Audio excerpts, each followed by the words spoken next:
Right. At the very outset, I must thank Dr. Agnesh and Dr. Siddharth for sorry, providing this opportunity to share my thoughts on this particular topic, which is slightly closer to my heart. I do routinely this trauma is one of the routine bread and butter, and also the passion for me.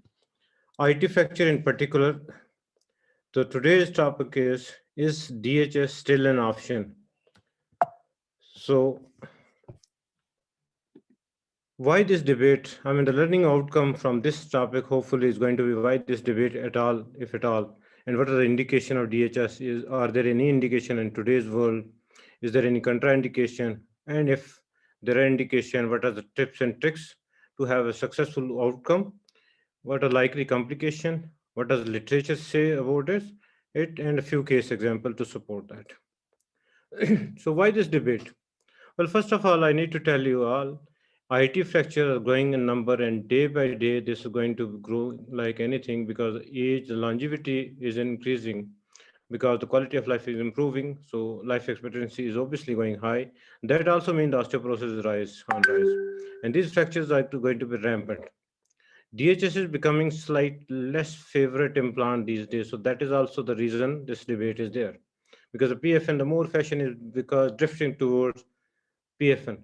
But question is here, is it just based on some evidence or it is actually supported by robust evidence? But unfortunately, the answer is there's no robust evidence to support that the DHS is out of fashion and PFN is the implant of the choice. If you go through the literature or otherwise through the series worldwide, there are few surgeons who are still sticking only to the DHS, whereas there are few surgeons who are completely doing PFN for everything and anything, and there are a few lots like me, or perhaps they are mixed. At times they are doing PFN, and at times they are doing DHS. So this is the reason the debate is there. When we talk of the fracture, today's topic is mainly limited to trochanteric fracture, and which we talk of excluding the cervical, which is neck fracture, and the subtrochanteric fracture.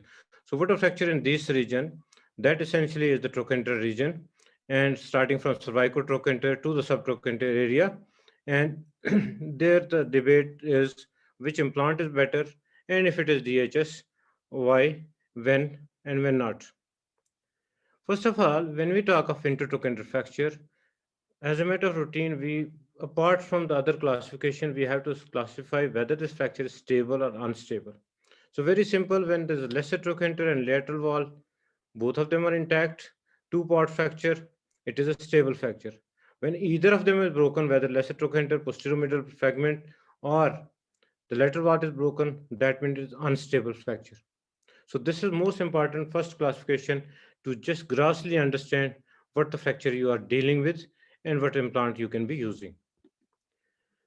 When we talk of implant, essentially the treatment of choice for this fracture is surgery. Absolutely, there's no role of conservative treatment, irrespective of the age, irrespective of the comorbidities, irrespective of the unfitness status and kind of thing. As of today, 99% are should get operated unless until there is a huge risk for anesthesia and anesthetics is not happy to at all take out. Otherwise, these patients should be operated even if the longevity is less, even if the patient has bed bound, just for the nursing care, they should get operated. And that's the only treatment actually. Otherwise, they're going to get bed sores, they're going to get complication, their quality of life is going to become miserable.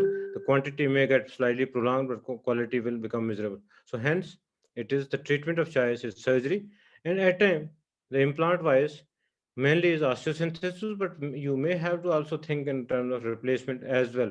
At times in a very osteoporotic, comminuted, unstable cervical trochanter fracture. So just to be aware of that, this is just a debate is not only DHS, PFN, but at time replacement option can be there as well.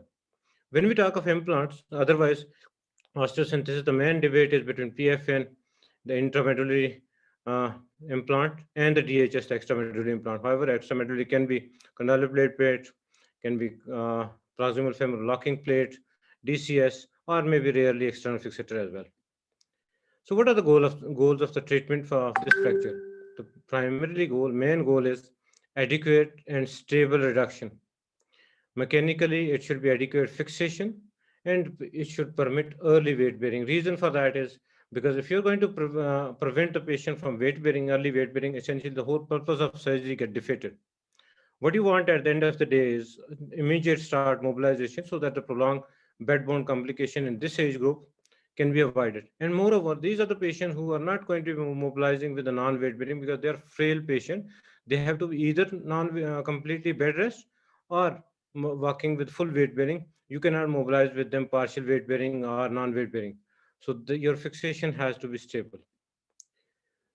So what are the requisite for a successful outcome in these fractures? The prerequisite is you need to have a correct indication and correct implant to choose. The quality reduction is of paramount importance. And of course, your medical techniques is important. And one must preserve the biology as much as possible because there's no replacement, particularly when we are talking of osteosynthesis. So what are the correct indication? I'm sticking mainly towards the DHS. So DHS, what are the correct indication for DHS?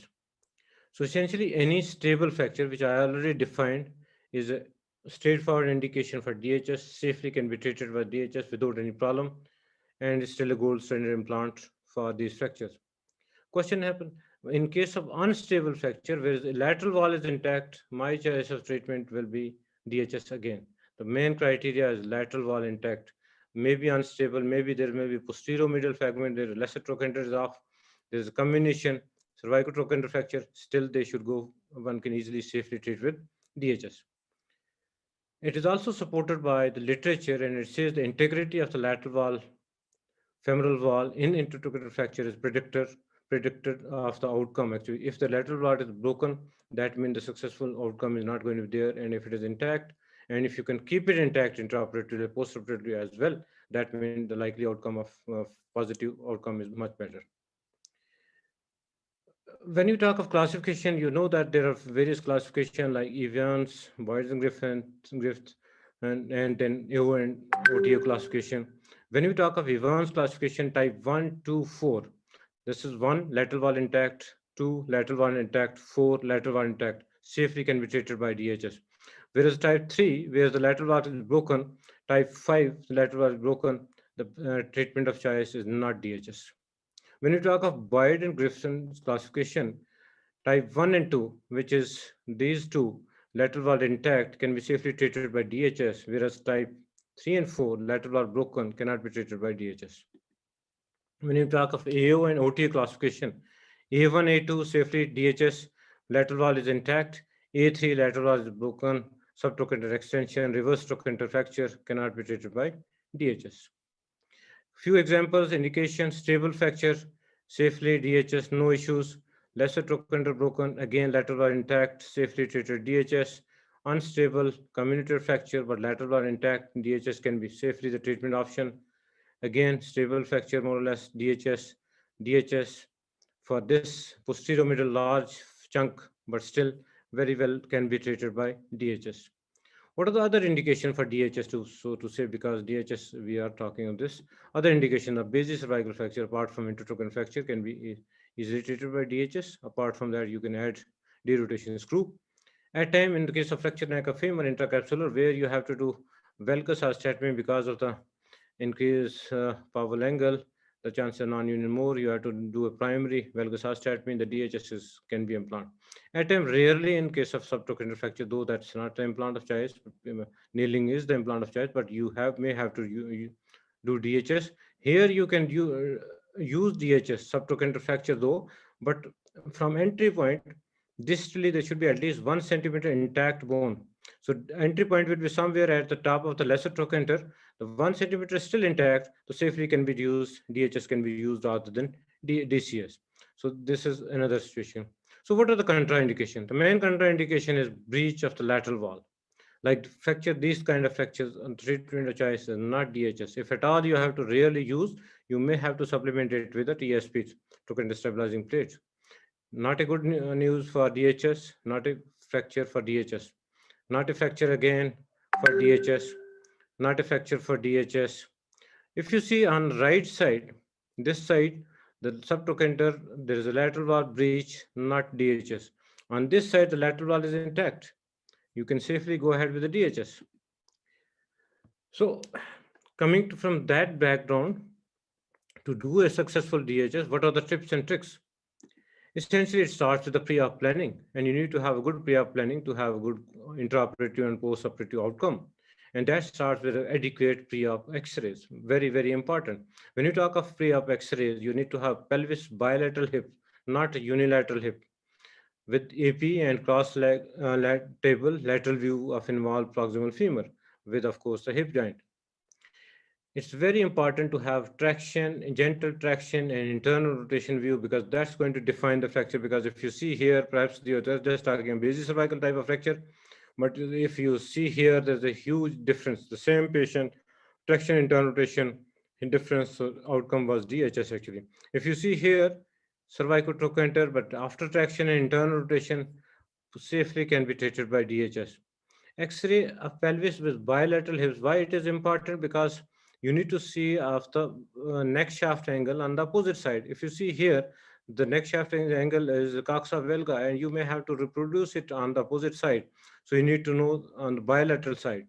And just quickly to remind you that normally the angle is 130 to 135 degree angle plate you are mostly going to use, but you can have coxa vera.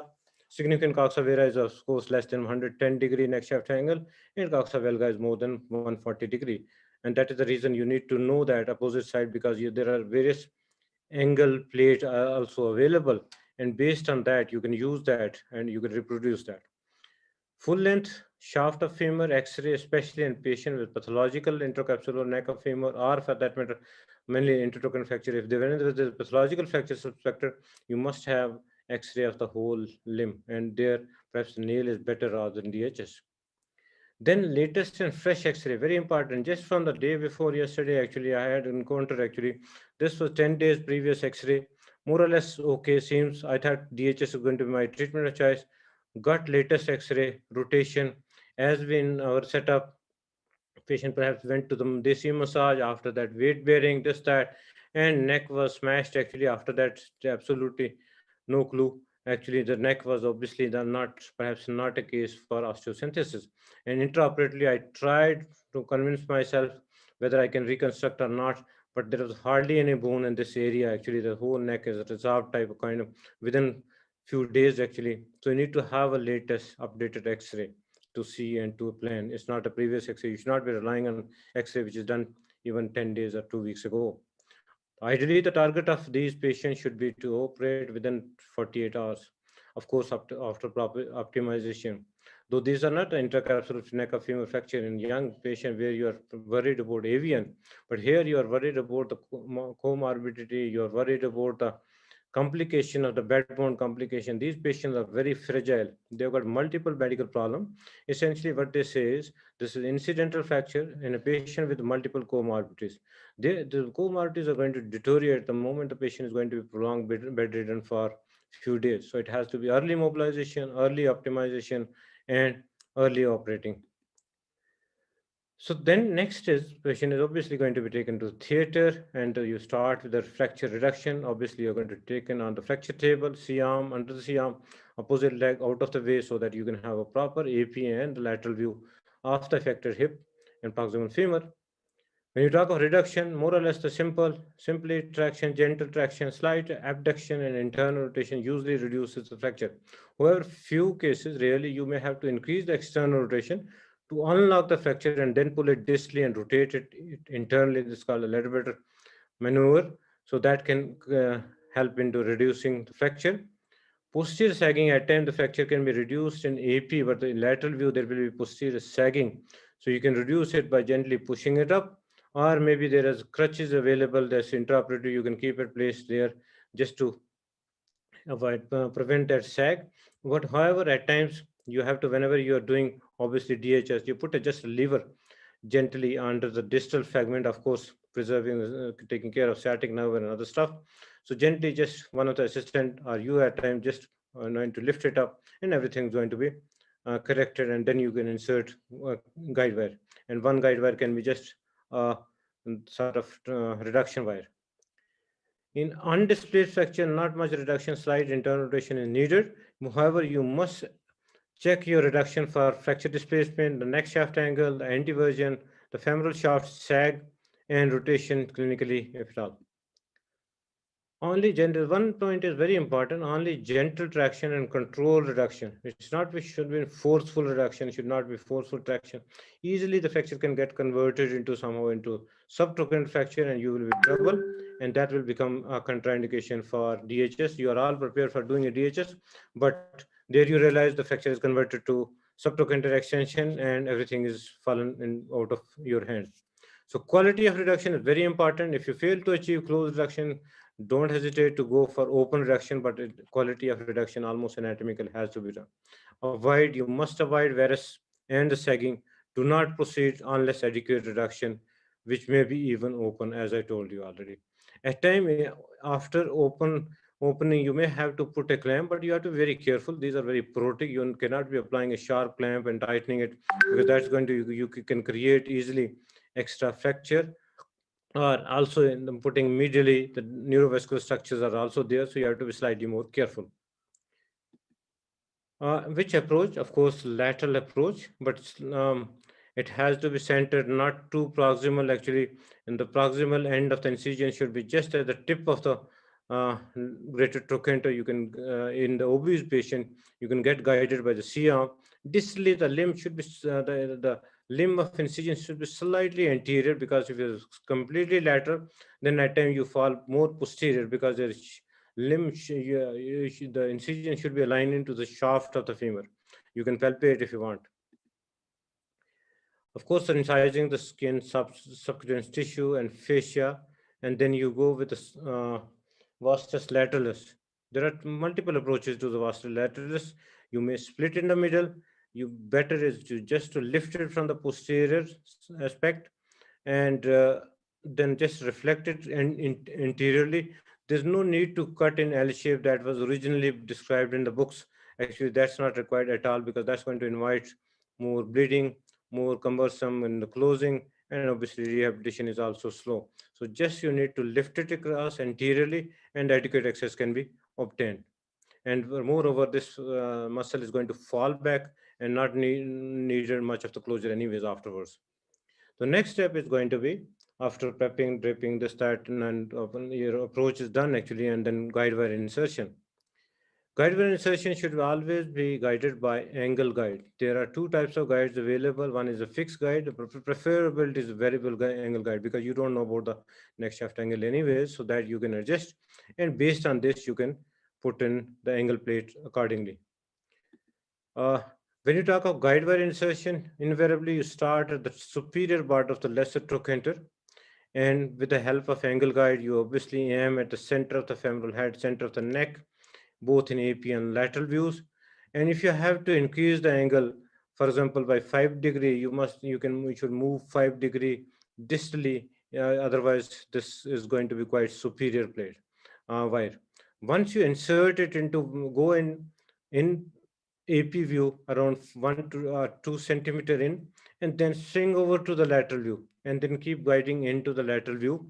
And once you are through into lateral view and proper, if at all there is slight variation up and down, keep the wire intact in, and the next wire is going to be parallel to that, based on whatever, whether it is superior, you need superior or inferior, but the target should be in the center in both views. And you should just stop somewhere in subchondral region, 5 millimeter proximal or distal to the articular surface actually. You should not cross the joint, because the moment you cross the joint actually, at times what can happen, rarely the wire can break after using the triple reamer, and that is the worst situation. However, you may have to use another wire before passing on this wire, especially in case of unstable fractures, where you have to put a wire superiorly and anterior or posterior, which should not be coming in the way of this wire or the triple reamer. And this wire, if the fracture is especially cervicotrochanter, unstable fracture, where chances of rotations are there, you can pass on this wire perhaps across the joint as well, because that's going to lock this fragment. And subsequently, obviously, you're going to remove it. But be very careful about this wire in particular. So once the wire is settled, then of course, another thing is angle guide. What I've realized is, if you just, this is angle guide, if you just push the distal limb or the pin of this tooth of the guide closer to the shaft, at time what happens is the guide wire will go superiorly, And also by keeping just half a centimeter away from the shaft, the moment you're going to put in plate, this is going to be slight and valgus, and that's what you want, that's what you need. And moreover, the wire is going to be in the center by keeping this slightly off. So don't, not necessarily always to be touching. This is obviously the example of the guide wire. At time you can put an anti-version wire anteriorly, but not necessarily always needed actually, because you got beautiful these days C-arms and everything is available. Previously that was used to be whenever there's a portable X-rays were needed to do DHS, but nowadays that's not needed. If at all you have to do a DHS for a subtrochanter fracture, ensure that at least 1 centimeter intact lateral wall below the lag screw entry point. Otherwise, the whole purpose get defeated. So 1 centimeter of intact lateral wall has to be there below the entry point of the lag screw after insertion, the lag screw entry point. Ensure the guide wire insertion in proper neck shaft angle, center in both views, like this, center in the both views, the center. So this is what the guide wire should be looking at. Then, of course, you measure. They measure the depth. Obviously, you are going to be inserting the screw, and by this is indirect. You can have two type of measurement. This is a proper scale, invariably available in DHS. So here, this is just going to be touching under the bone, and there the reamer, the reading on this will be about the length of this wire inside. Or else you can just put another wire just here along with this wire and just subtract and measure it with the normal scale as well. So that is going to tell you the length of the wire, and ideally the wire you're measuring is just 5 millimeter subchondral area, and that is going to give you the length. And then you have to decide, because why it is important, this is going to decide your lag screw length, this is going to decide your triple lemur length, and also the tap length. To calculate the books, this is generally written in the books. Direct measuring, for example, there is 105 millimeter, you subtract 10 for telescoping and bit of collapse, and reamer set is triple reamer set at 90 millimeter, 95 millimeter, which means 10-degree minus. The tap length is going to be 95, and the screw is going to be 95 same. However, what I do generally, I don't do like this, and invariably, fortunately, good results. What I do is guide wire 5 millimeter subchondral, measure, for example, the length is coming 90 millimeter. I'll take the screw length as an 85 millimeter. But here there is a catch actually. What I do is normally I just subtract 5 millimeter. I don't subtract 10 millimeter. But triple reamer I increase. In this case, for example, the length was 85 so after screw. So I am going to use 95 in normal quality bone and in case of stable fracture. Whereas 100 is going to be my triple reamer in case of community, unstable, and poor quality bone. There is a reason for that, because what I don't want is I don't want to use the triple part of the reamer. I just want to use the double part of the reamer, and absolutely there's no problem invariably faced by me. So for insertion, the barrel of the plate is concerned, because essentially the idea of triple reamer is that the barrel of the plate should be inserted easily. Otherwise, it's not going to be. So that is the reason, because why I do this is because I want to preserve my lateral wall. Because intraoperatively, if you're not careful and if you use triple reamer, invariably you end up damaging, shattering the lateral wall, and essentially day one almost failure type of station collapses, and the fractures will start medializing. The shaft is going to be medial, and not a very good situation will happen. You also need to be aware of that there are long barrel and short barrel uh, triple reamer available, and I'll be coming to the long barrel and short barrel plate in afterwards anyways. So use only double reamer at most, attempt to avoid lateral wall shattering. Very, very important. From my lecture, if you take away, should be this part actually, because this is the tip of the crux of the matter actually. Preserve the lateral wall. And the way of preserving lateral wall is avoid triple reaming. Use only double reaming and try to increase length of triple reamer rather than decreasing it. So for example, if you use triple reamer, obviously this part is going to be shattered because these are osteoporotic bones. They are not very thick, and essentially there's a predictor. You need to be in the one of the in the literature that there is some typical like measurement of the lateral wall length width, and that is going to be predicted that for the failure or for avoiding shattering, and that's very difficult to actually objectively measure intraoperatively what is the length, what is the width of the bone and what is the diameter. The next is very important, the tip apex distance. In the both views, AP and lateral view, if the distance from the tip of the screw to the articular surface, that in combination should not be less than 15 and should not be more than 25. So it should be between 15 and 25 when you combine them. Reason for that is if the tip apex distance is beyond 25 degrees, the failure rate is going to be more. The chances of failure increases. Wherever if it is under 25, the failure approaches almost zero. So very important actually, your screw has to be just into the subchondral area. It should not be too short. Otherwise, the failure, the cutout, and everything is going to be high. So tip apex distance is then essentially another very important criteria. Apart from that, it should be center. Like this, it should be in the just the tip apex distance, more or less in AP and lateral, in the center. So very important for reading. Another thing is when you come of instrumentation further, the tap. If in the strong bone, you have to use tap, whereas in very osteoporotic, there is hardly any need for using the tap. But whenever you're using tap, you must use the center sleeve along with the tap, otherwise there will be eccentric tapping. And this is there is also in the on the tap there will be like there's a measure, actually the gauge is there. Now you have already measured the length, for example the 90 was there, so you should not be crossing that. Of course you must be checking under the C-arm, and especially while you're doing the triple reamer over the guide wire, you must check in between, because at time the wire, especially if there's multiple used wire, that can be pushed across the joint. So it's always better to keep checking under the C-arm, otherwise the wire will get pushed. Next is you have to make the assembly. The lag screw, you have selected the length. There is a coupling device which comes within the set. You must use it always. And on the top of that, the wrench, the screw inserter driver is going to be inserted. And that should be inserted through the center sleeve so as to have a centralizing effect.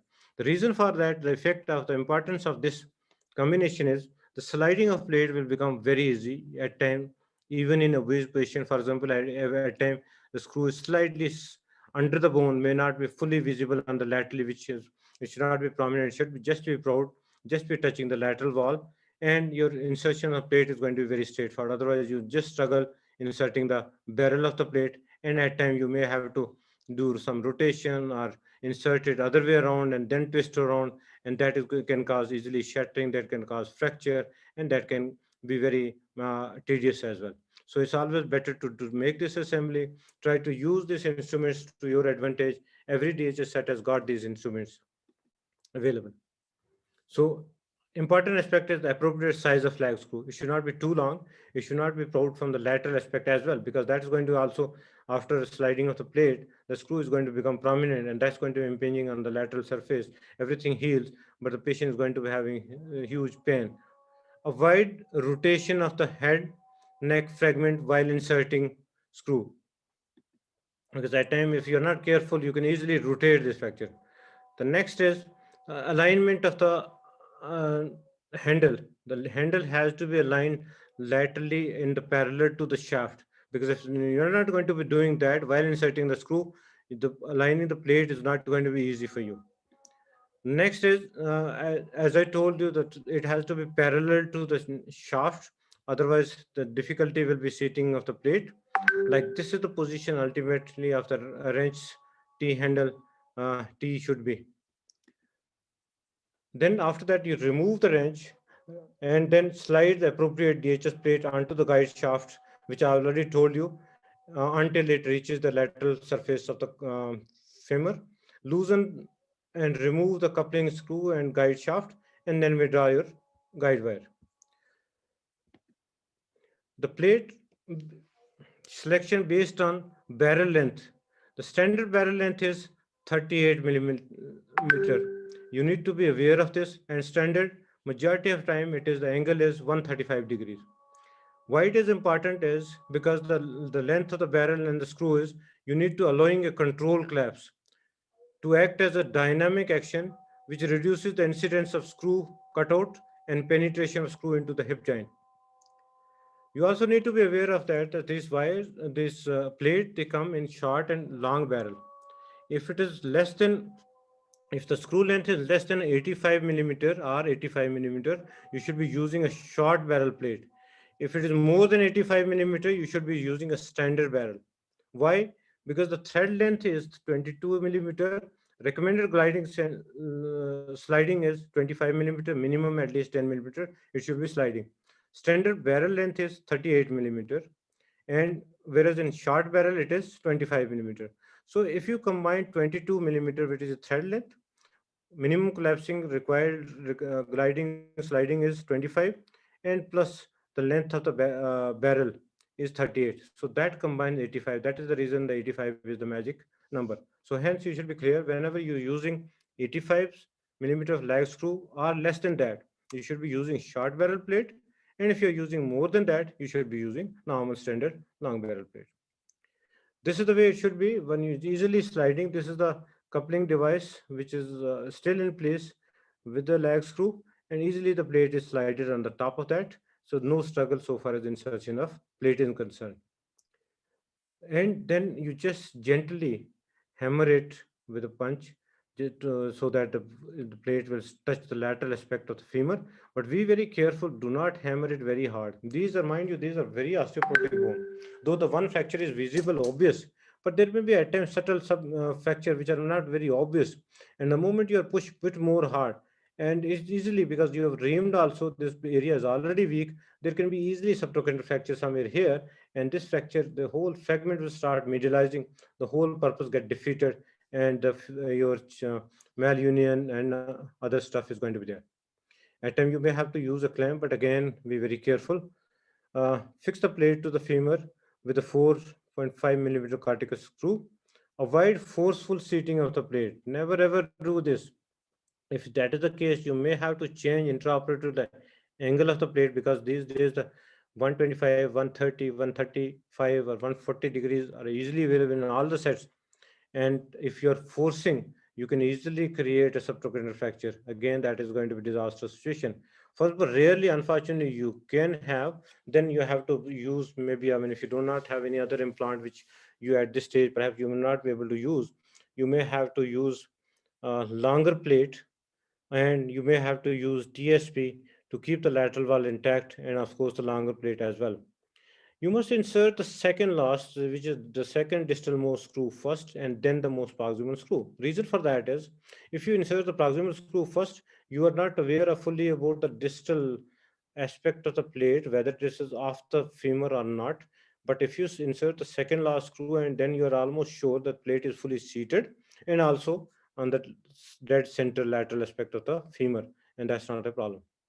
This is the way ideally the plate should be looking at, and the screws and everything nicely sitting. Then next is the compression screw. Again, there's a debate. Normally, most of the cases, you don't need to insert the compression screw, especially in stable fracture. There's when there's no distraction and all. Wherever, if at all, you have to use the compression screw. It is just intraoperatively, you loosen the traction, you insert the compression screw, and then you just remove it. However, in case of very unstable fracture, keep it intact, because that is going to prevent the disengagement really of the barrel and screw. Otherwise, that can happen. So you can keep the screw intact in case of very unstable fracture. Otherwise, you have to remove it. DHS, has already told you, can we have extended indication in intracapsular neck of femur as well, where you can use, should use derotation screw first and followed by DHS. And of course, you're using a smaller plate, 2 hole or 1 hole plate. 2 hole is invariably is good enough. At times, you may have to use TSP, trochanter stabilizing plate, especially in case of where you're using it for subtrochanter fracture, or there is, for example, comminuted trochanter fracture. You have to use trochanter fracture, the screws for trochanter fracture rarely, or maybe derotation screw also through that TSP can be used.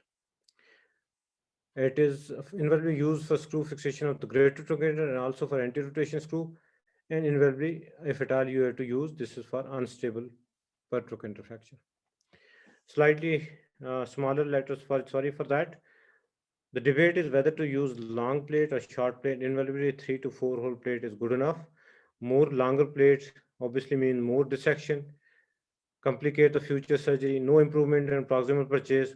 Inherent stability of the fracture and reduction is not altered However, it does reduces to some extent the tensile forces on the proximal two screws, but no additional protection and same rate of failure. So no need for using too long plate.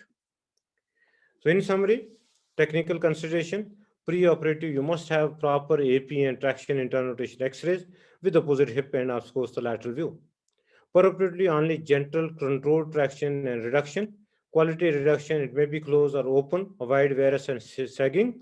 Do not proceed unless until you get full proper reduction.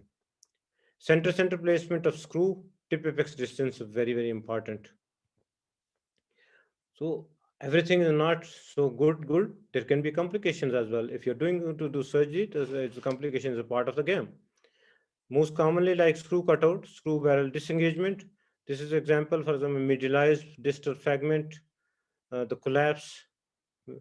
This is screw cutout, broken trochanter, preoperative, perhaps there was shattering, screw barrel disengagement, hardware broken because of the varus.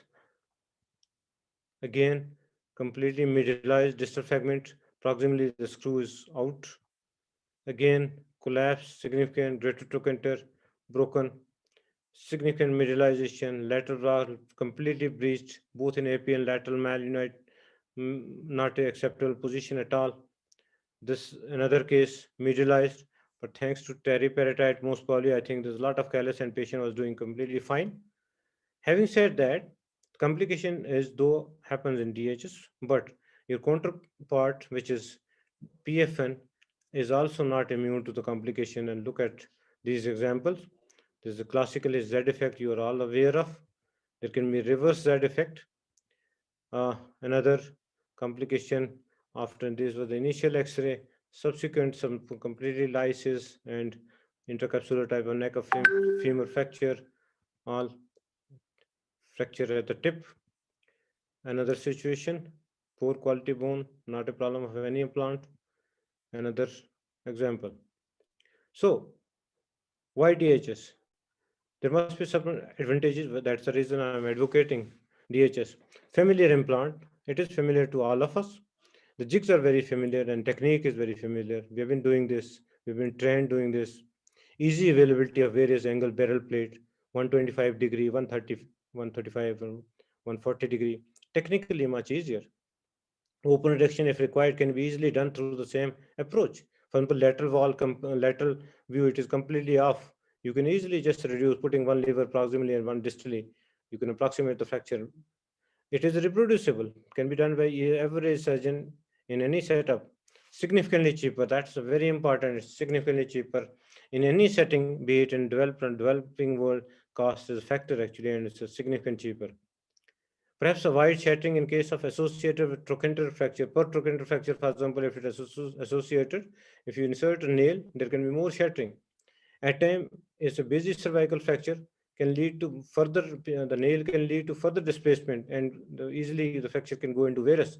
So it can be avoided by using DHS. Not a significant difference so far as an operating time or blood loss.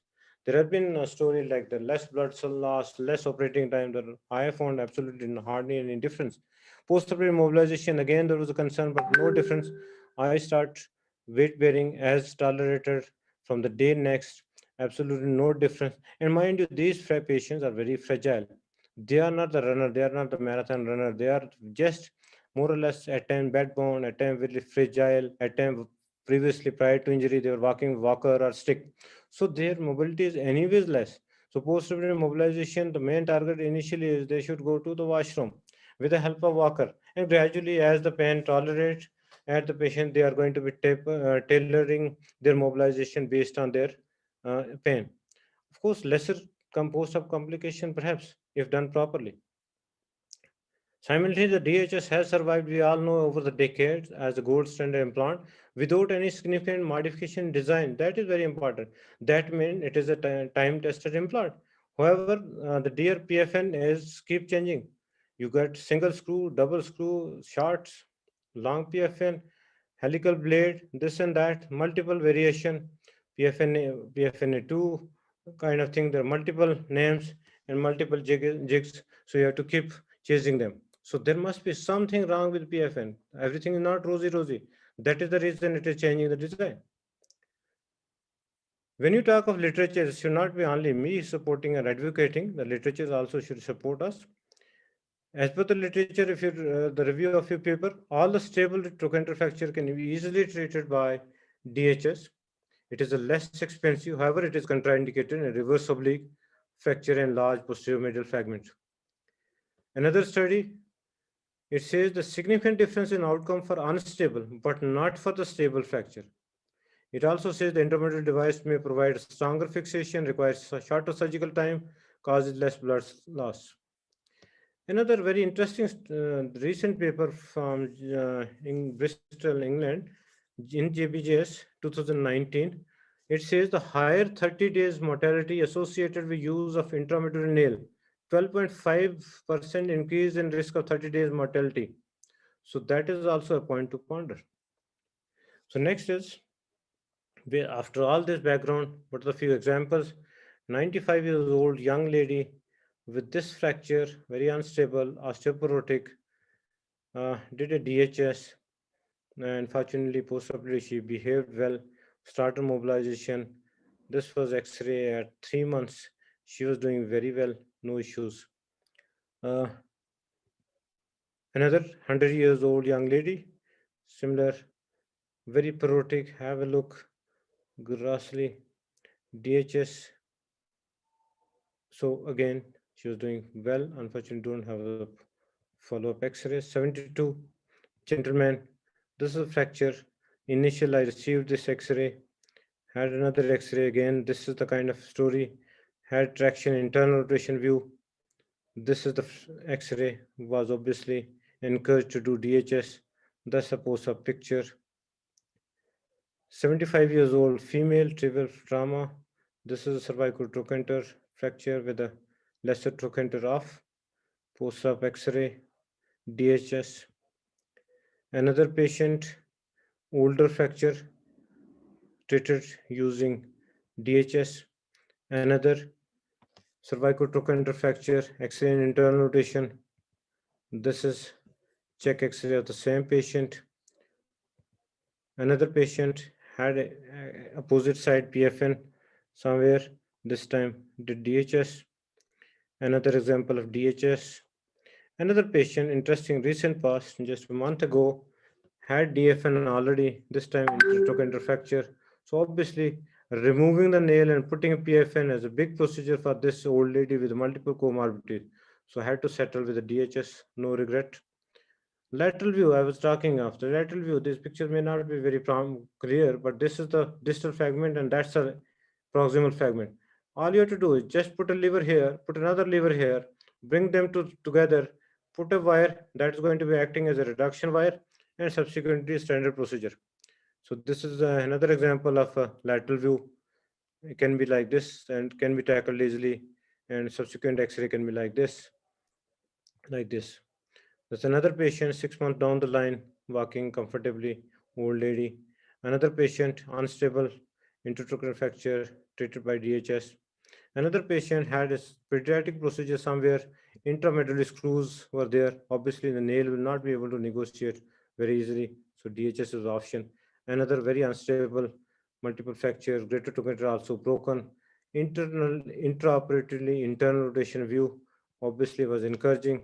Put a reduction guide wire, and that wire has crossed the joint because I wanted to avoid rotation while inserting the triple reamer or inserting the screw. So that's the check X-ray. I don't think I'm not satisfied with this. Another one had a fracture of this into the DHS again.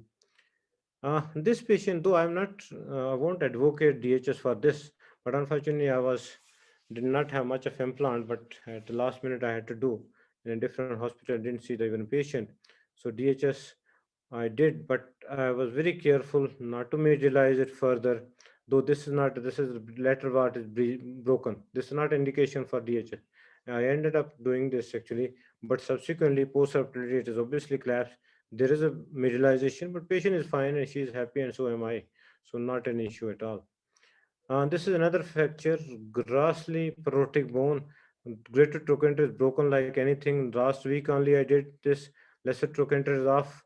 So intraoperatively, when I opened the distal fragment, was literally bare type of picture, like the hardly any lesser trochanter is, greater trochanter is completely off. This basic cervical type fracture, lesser trochanter is off. So subsequently ended up having this picture, and again patient started mobilization day one. Another fracture unstable DHS. Whereas I'm not obsessed with the DHS for everything. Wherever there's a clear breach, obviously the choice of implant would be PFN. Like here, the breach in lateral wall, PFN. Again, there's the breach in lateral wall, PFN. That's subsequent of the same patient. There's some collapse, subsequent back out of screw. Another breach of the lateral wall, PFN.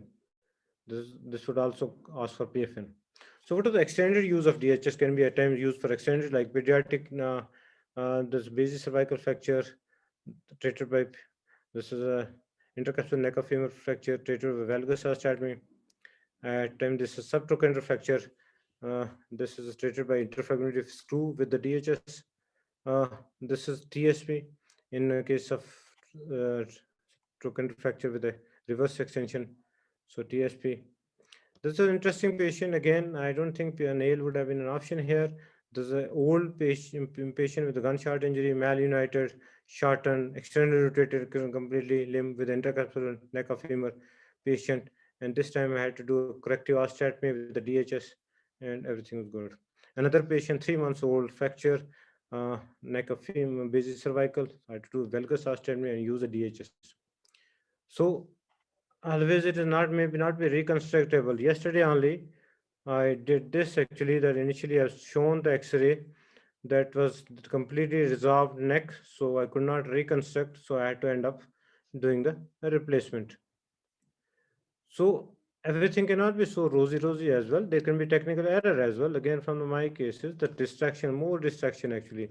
This should be compressed actually, and there's a, whereas there's a medialization of the fragment, distal fragment is medialized. Again, slight varus reduction, not a very classical. Again, the varus reduction subsequently almost cutting out. Varus reduction, not a good point. Again, the medialized distal fragment. This is important that this fragment, the proximal fragment, I knew intraoperatively, it is rotated actually. Patient is healed. Subsequently, he's coming to my, he's a young patient, relatively is in 65 as a 66. But the whole proximal, if you see, there's a mismatch of the length. This is not appropriate. This is a rotated fragment proximally. So you have to be careful. So take home message, PFN or DHS either may fail. Do a procedure which you are well versed with. Follow the basic principle. Get it right for the first time only. First attempt should be the last attempt one, both for the patient as well as for you. Stable fracture can be treated safely by DHS. Unstable fracture, DHS or intermedullary nail, either of your choice. But if it is intact, lateral wall, I would prefer DHS.